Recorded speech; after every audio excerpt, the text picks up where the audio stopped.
Welcome to the 27th lecture for the NPTEL course on computer system optimization for machine learning. For a change, I didn't put recap. I will continue speculative decoding from the last lecture, and then we will discuss about KV caching. Okay. So, what we were discussing in the last lecture is that we do not need a large model always to guess all the tokens in a LLM. We can use a smaller model to guess some tokens of the LLM. In this particular example, let us say we have so far we have decoded a group of flamingos is called. It is very easy to guess the next token, which is A, because anyway that completes this sentence with grammatical correctness, correct. But then to guess the next token, that is difficult. It's a difficult task, right? The next token is flamboyance, and if we do not have a larger model with larger context, then it might not be easy to guess the next token. So maybe the smaller model or the draft model is guessing it as flock, but that is not correct. We need a larger model to guess the correct token, which is flamboyance. So that's the speculative decoding. Now let's take this example. Let's say we have to decode this whole sentence, Japan's benchmark Nikkei 225 index rose to 26.69 points or 1.5% to 10.989.779 in late morning trading. Right? Let's say that's the whole sentence which needs to be decoded. Now let's assume that we are generating 5 tokens with the draft model at a time. So let's say in the very first step, all the 5 tokens or 4 tokens were accepted. So remember, we always get 1 token for free. Whenever 1 token is rejected, 1 token generated by the draft model is rejected, we are also getting the correct answer, or we are also getting the correct answer. Whenever we say correct, that means the token generated by the target model, we are getting that. So that is getting generated by for free. Like in this case, the draft model generated 5 tokens, 1, 2, 3, 4, 5. Now the 5th one was incorrect, and the correct token was n. So the total number of tokens generated was 5. Now similarly, at each step you can see that several number of tokens are generated, and the total number of tokens in this case is 37. If we would have done the decoding with the target model, then we would have needed 37 forward pass. Okay, but in this case we just need 9 forward pass. So that's a huge gain. So remember, when we say forward pass, that means the forward pass by the target model, the large model, right? So we just need 9 forward pass by the target model or the large model, with versus 37 forward pass if you wouldn't have used any speculative decoding. So that's a huge advantage, right? But again, what about the forward passes to the draft model? So that's not free, right? I mean, although so far we told that guess is like magically you are getting the guess is free and all those things, but that's not correct, right? So the question is, it's a hyperparameter, like how many tokens we should generate. We should not say that I want to generate 100 tokens with the draft model and then I want to verify. So it's always a trade-off, like how many tokens we should generate on the draft model before verifying it using the base model, base or the target model, right? So if we like generate too many tokens with the draft model, then it will be a wastage on compute on the draft model. Although small, I mean I can say that although the draft model is small, we are arguing that the draft model is small, but it still wastes GPU time, right? Again, nothing is free when it comes for computation. Nothing is free. So yeah, I mean, if we have this C as the compute ratio of draft is to base model, then we have low C, so we can have a high guess tokens per round. I mean, if we use smaller draft model, then we can afford higher number of guesses per round, right? Now so far whatever we have discussed is called greedy decoding, right? We are just picking the next token with maximum probability, which is deterministic, right? But then what about sampling by varying? Like we can say that okay, we might not always take the token with highest probability. We can take the token with like top P, top K, or some temperature based thing. So I mean, we can sample the next decode token not deterministically, but pick the one with maximum probability. But we need some variance, some creativity, some diversity. We should not always be deterministically taking the token with maximum probability. Now, that's where this concept of speculative sampling came into the picture. Now, there is a paper from DeepMind as well as Google Research which came almost at the same time, which talks about this speculative sampling. Now, let us talk about what is speculative sampling. Now, let us say MP is the draft model. So, remember draft is the smaller model and MQ is the target model, which has like larger number of parameters. Let us say PF is the prefix. Prefix means whatever tokens, whichever tokens has already been generated, the number of tokens which has already been generated, and then we have, let us say, the number of token which we are guessing is k is equal to 5, right. Now, with that, like how this speculative decoding will happen. So, first we will generate this P1x, which is nothing but the first token or first token guessed by the draft model. So, MP of PF is nothing but we are applying the draft model on the prefix and generated the token x, right. Now, in the next time this x will be fed. Now, this draft model will generate the token with respect to PF concatenated with x, and then it will generate x2 till it will generate x5, okay, like that it will generate till x5. So, that is how this that is how these tokens will be generated, right, through the draft model. Now, once all these 5 tokens are generated through the draft model, then we need to run the target model once. So, that means we have to execute this target model, which is nothing but MQ, on this PF x1, x2, x3, x4, x5. Now, whenever we see we are saying PF x1, x2, x3, x4, x5, that means we are concatenating all the tokens together, right. So, that means we need to run the target model once. We need to run this target model MQ once, right. So, that we will we can verify all these tokens. Now, once we run or once we execute this target model on PF x1, x2, x3, x4, x5, we will get 6 tokens Q1 to Q6. So, remember, if we run MQ with PF, we will get Q1. If we run MQ with PF and x1, we will get Q2, and so on and so forth.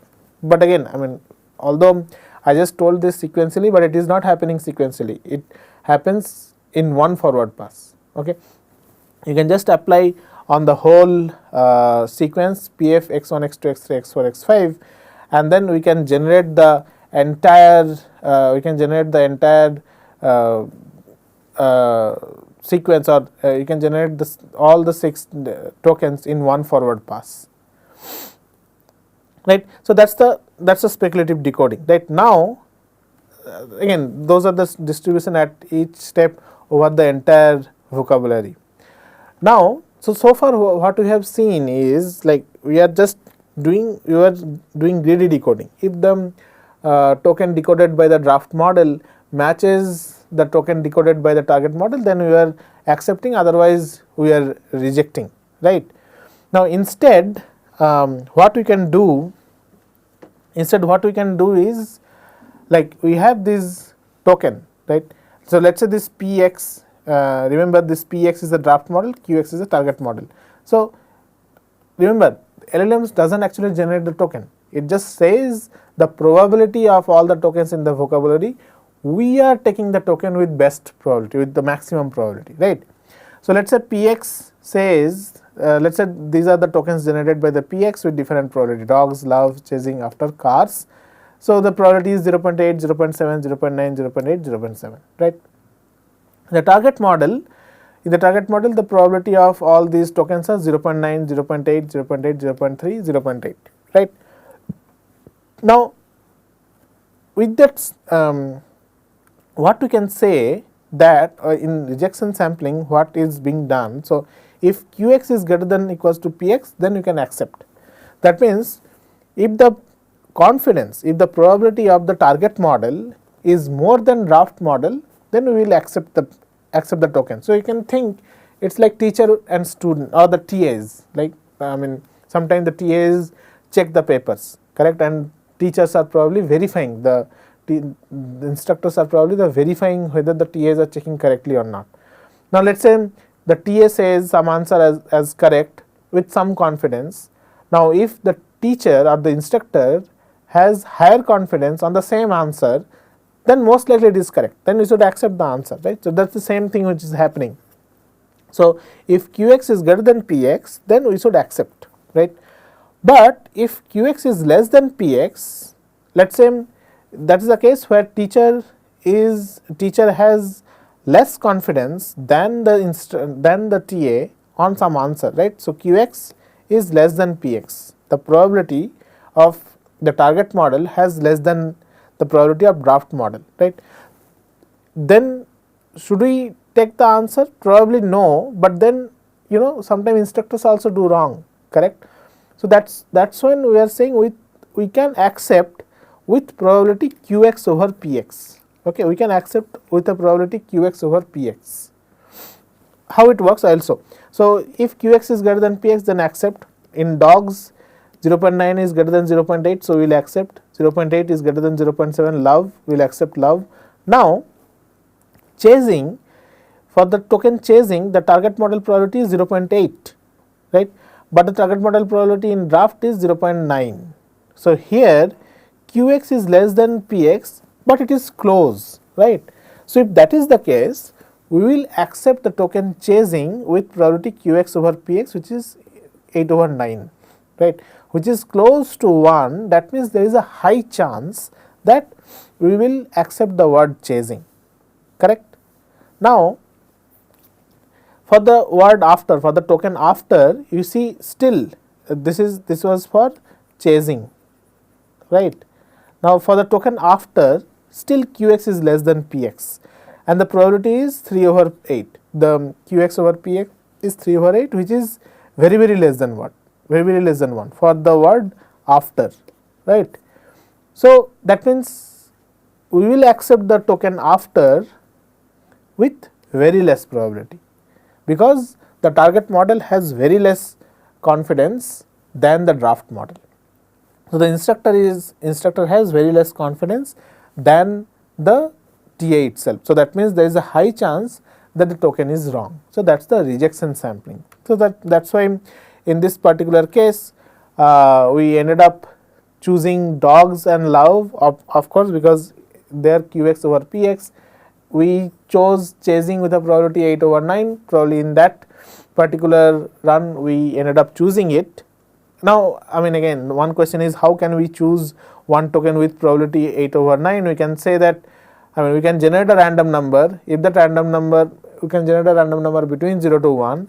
If the random number is less than 8 over 9, then we can choose the word chasing. Now, as you can see that there is a high chance that the random number will be less than 8 over 9. So, that is how we can choose or we can accept with some probability, right.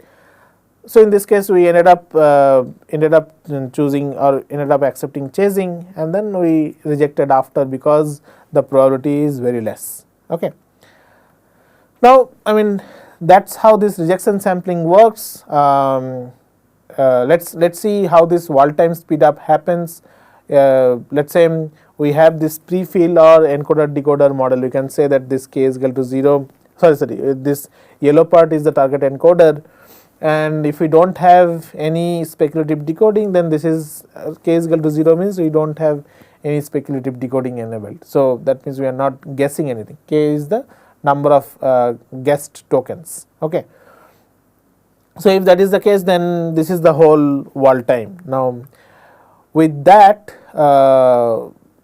if we have k is equal to 3, then you can see always the encoder part will be like almost the same. So, you can see that there is target encoder and draft encoder also, and then there is thinner lines. So, these thinner lines are nothing but the draft decoder. So the tokens are generated through the decoder model, right? So sorry, the tokens are generated through the draft model. I mean, whenever I am saying generated, that means those tokens are accepted through the draft model. So we have k is equal to 3, some tokens got accepted, of course some tokens will be rejected also.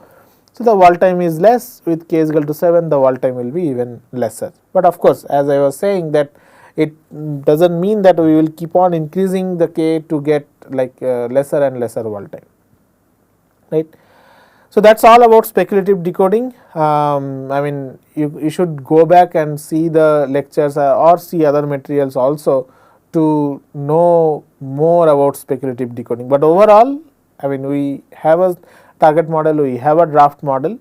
The draft model is guessing the tokens which are easier to generate, right, and the draft model is verifying the token. So since verification can be done in one step, that's why we don't need to spend all those forward passes through the target model, right. Now with that, let's move on to the next topic, which is KV caching. Again, this is a very important topic in LLM computation. All the like state of the art models, like I mean, whenever they are getting computed on any of the servers, they use KV caching. Okay. Now so far we have seen that we have an input prompt, then we do this tokenization. If you remember, we have this input embedding, then positional encoding, etc. Then we have this prefill where the input prompt is analyzed, and then we have this decode. So again, remember, so in prefill phase, the input prompt is processed in parallel by the model in one forward pass, right, and then in decode, output tokens are generated in n forward passes, means each of the decoded tokens are generated at one time step, right. So in an auto-regressive manner. After that, we get perform this detokenization. Detokenization is nothing but when we take the probabilities, and then we take whichever token has the highest probability, we take that token as the output. So that's the response, right. Now different LLMs have different tokenages. Converting the input sequence or sequence in input sentence or sequence into sequence of LLM token IDs, that's a part of tokenization which we already saw. So let's say T1, T2, T3 till TV is the total vocabulary of tokens for the LLM. Let's say Llama has 125k tokens in their vocabulary. So first step is to put the ID, token ID for the corresponding tokens, right, and then convert input text to prompt, that's the tokenization. So we get the vector of token IDs. We have already covered this in the input embedding. So let's say we have a sentence, make me sound smart, and these are the token ID 1, 10, 3, 50, and then let's say we have a sentence, make me sound smarter. We have this vector representation of this text. So that ER is another token. So remember, token is not necessarily a word, it can be fragment of word also. So this 13 is another token, right. So that's the job of tokenization. Now then the next, so tokenization is nothing but just assigning the IDs, okay, and then we convert each token to embedding vector, right. So for each of these 1, 2, 3 till V, we will get the vector of E1, E2, E3 till EV, right. So the embedding vector correspond to the token IDs, okay. Now I mean, again, the input prompt is thus converted into matrix X, because I mean each of the token, if each of the token corresponds to a vector, then the whole sequence will correspond to a matrix. So it's an embedding matrix that represent an embedding for each tokens from the input sequence, and this particular embedding matrix is used in attention calculation for the LLMs, right, which we already saw. Now yeah, we have this E1, E10, E3, E50, which is of size of sequence length by D model, right. Sequence length means how many tokens are there in our sequence, and then the D model is what's the embedding size, what's the length of each embedding for each of the token, right. Now during prefill, remember we have this make me sound smart, right. So we put this as QKV, the same QKV are all same, right, which is nothing but the tokenized input, right. That gets multiplied the q k v. So this is q, again q k v are same, this is q k v, they get multiplied with w query, w q and w value. Then we get this query key value. Okay, we can say this as q prime, k prime and then v prime, right. Then query key value matrices are combined to help choose the best token, right. So we have this softmax of qk transpose over square root of dk. All these model weights are of size h by h and all of them occupies GPU memory. Nothing is free, so everything has to be like computed, everything has to be saved in somewhere, right. Then the query, this is of length L by h, so we get this L by h dimension of the attention. Then we have that feed forward. So in the feed forward usually there are two linear layers. First is up projection of size h by h prime to get the output of L by h prime, and then we perform down projection which is nothing but the matrix multiplication of size h by h prime by h to get output of L by h. Now this again logits over the vocabulary are distributed, so we pick the next token with the highest probability. So that's how this whole thing works, right. Now that was in prefill. Now in decode we have the whole make me sound smart, right. You want to E20 okay, sorry, the let's say the prompt, now the prompt is LLM, right.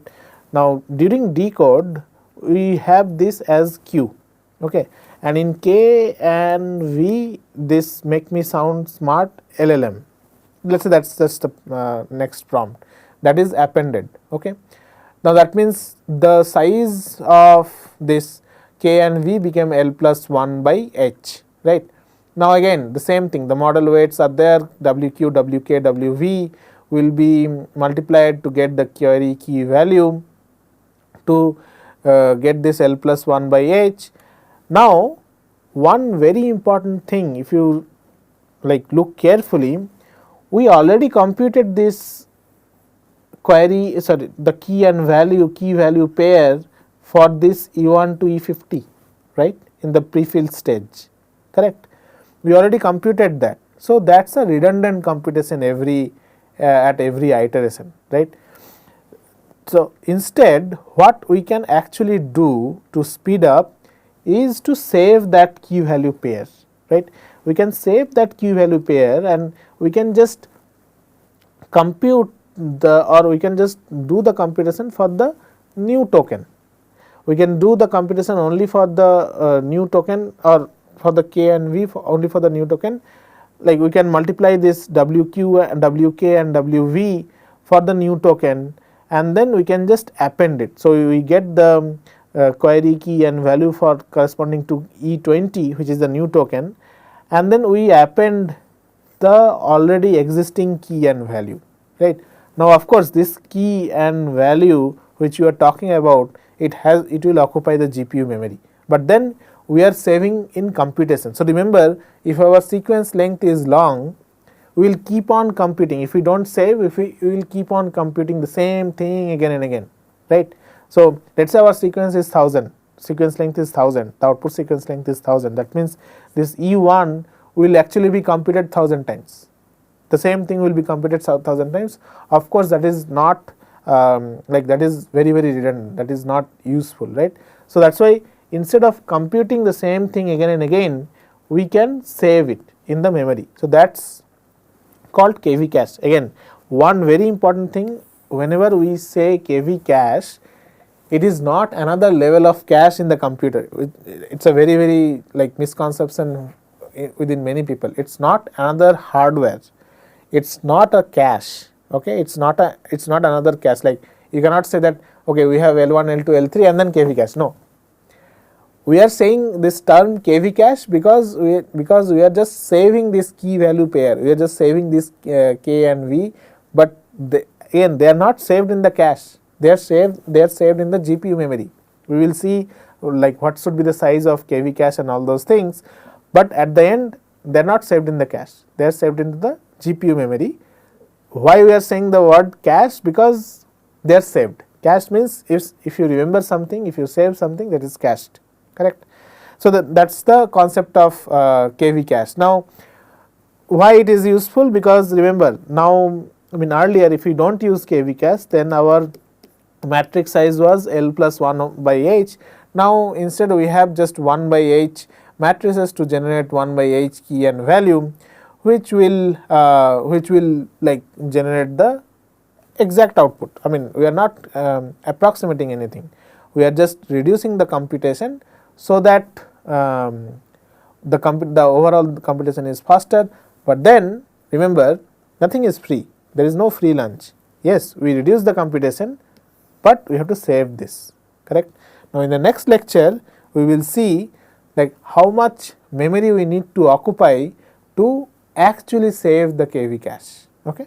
Till then, thank you very much.